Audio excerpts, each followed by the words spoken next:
For the past 2 weeks, I've been using the new Pixel Fold. This is my first foldable, and it is one of the coolest devices I've ever used. There's a lot of great stuff to this phone, and we'll go through the good and the bad, but there are two big things that I think may keep you from buying it.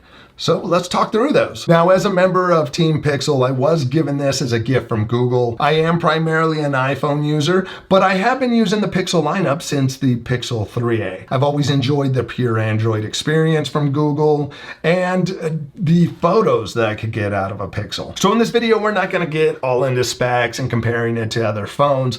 This is about the foldable experience and the pros and cons of it. Before we continue, are you Team Foldable? Or do you just think this is a gimmick? Let us know in the comment section. The Pixel Fold is available in two colors. There's the porcelain, kind of the white color, and then this is the obsidian color. The price is $17.99 for 256 gigabytes of storage or 512 gigabytes for $19.19. As for the design, I like the design. It looks good. It looks like a premium phone. Google definitely stepped up their designs with the 6 and now the 7. I do like that it does close flat all the way. It is a thicker phone, but it's not twice the thickness of an iPhone or the Pixel 7 Pro. I found that it's a pretty good size to use, especially right-handed. It kind of sits in the palm nicely. The outside screen is 5.8 inches. The iPhone 14 Pro is 6.1 inches. The Pixel 7 Pro is 6.7 inches. Here they are side by side. You can see it's shorter than the iPhone, shorter than the Pixel 7 Pro, and I would like it to be taller, but then after really looking at it with the width of this and the bezels around the side for it to fold, it would be difficult to operate the phone if it was taller than this. So now that makes sense to me. Even though it's a little shorter, it's a very usable outside screen, and that's important. Having a foldable phone is cool and all, but you should not have to sacrifice the phone experience that you would get out of these other phones. It shouldn't be slow. It shouldn't just be clunky because it folds. The screen should be as good. The performance should be as good. The cameras should be as good as any other phone. And this does have great cameras. That is one thing Google does very well. It is photos. If I'm going to use a mobile device to take pictures, it's going to be the Pixel phone over my iPhone. It just does a better job. A lot of it comes down to computational photography. Here's a look at some pictures side by side with my iPhone. I've done nothing with these pictures. They were taken on auto. The Pixel color's a little more natural, where the iPhone leans a little blue. Also, the bokeh, the blur, is a little more natural out of the Pixel versus the iPhone that gets a little heavy at times. For the cameras, you have a 48 megapixel wide as your primary camera, a 10.8 megapixel ultra wide, and a 10.8 megapixel telephoto lens that has 5 times optical zoom. For the front camera, it's 9.5 megapixels. All the cameras on the outside are capable of shooting 4K video up to 60 frames per second. On the inside though, that is a 9.5 megapixel camera that can only do 1080p, which is fine if you're doing it zooms or any of that. Now again, what makes Google Pixel pictures look so good is the computational photography. There are so many features you won't find in other phones. One is Magic Eraser. That is cool. You can take a photo, and I've taken photos from years ago, and you can remove people from it. You can remove objects from it. With the Pixel phone, you can unblur photos. You can do astrophotography that looks incredible, and so much more that you're not gonna find in a lot of other phones. Now, if you're enjoying this video at all, please consider subscribing to check out future videos. Now, let's talk about this inside screen. It is a 7.6 inch, 120 hertz OLED display.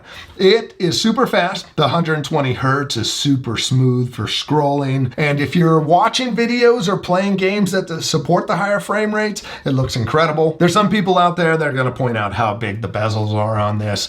I'm like, who cares? It's a screen that folds in half. That's really cool. Now, the screen being flexible doesn't use the same kind of Gorilla Glass that we've come to expect in our phones. Instead, you basically just have a plastic screen. Google has a warning inside that says flexible screens are softer than traditional phone screens, so avoid contact with sand, crumbs, fingernails, or sharp objects. It also says to not remove the screen protector that's on it and not to use third-party screen protectors. So the durability is something you got to think about, and we'll talk about that more in a minute. Now, the main reason for a foldable phone is for that larger screen, but you're gonna have to look past a few things. For one, you have a crease in the screen. It's the only way they're able to do this. Being a glossy screen, that crease is noticeable when it's off, but once the display is turned on, the crease basically disappears. When you're using the phone in landscape and you're scrolling, you don't even notice that there's a crease there.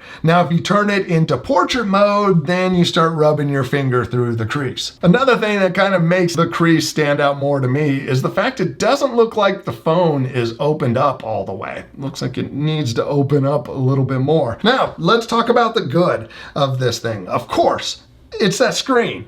That screen makes this the perfect media device. I know I watch a ton of videos on my phone, and the idea of once I start a video, I can pop this open. I have this size screen. Here's a look at it next to the other phones and next to an iPad. It's not as big as the iPad mini, but it's a nice step up from other phones.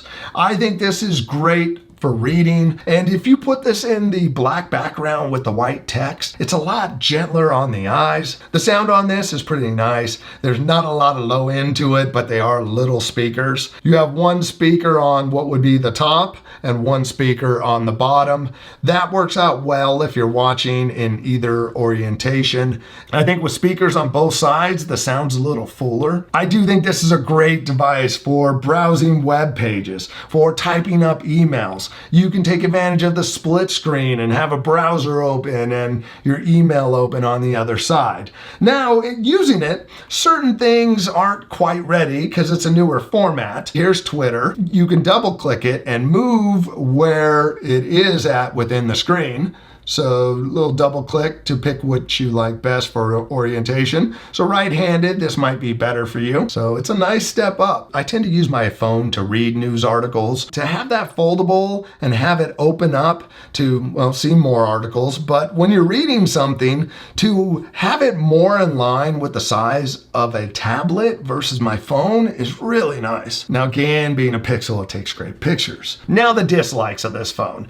Even though it's not that thick or big, I don't like that it's a big phone. It'd be nice to see it smaller and easier to hold, especially once you add on some of these different cases, the phone gets even thicker. And that's a whole nother thing, figuring out what kind of case you want to use. Like the snap-on case is perfect for me, but some people are going to want a case that covers the hinge up, which you need a case that has something that moves out of the way. There's a whole thing to it to protecting this thing. Of course, I don't like the crease in the screen. I don't like the fact that it just doesn't open up all the way. But using it as a phone, all the different apps, you know, I'd like to see the apps optimized, of course. From a performance standpoint, I don't notice any difference over the Pixel 7 Pro. My other dislikes are possibly deal breakers for a lot of people. That is the durability of this. Once you put a case on, yeah, you got some protection there. The thing you got to worry about is that inside screen and scratching it.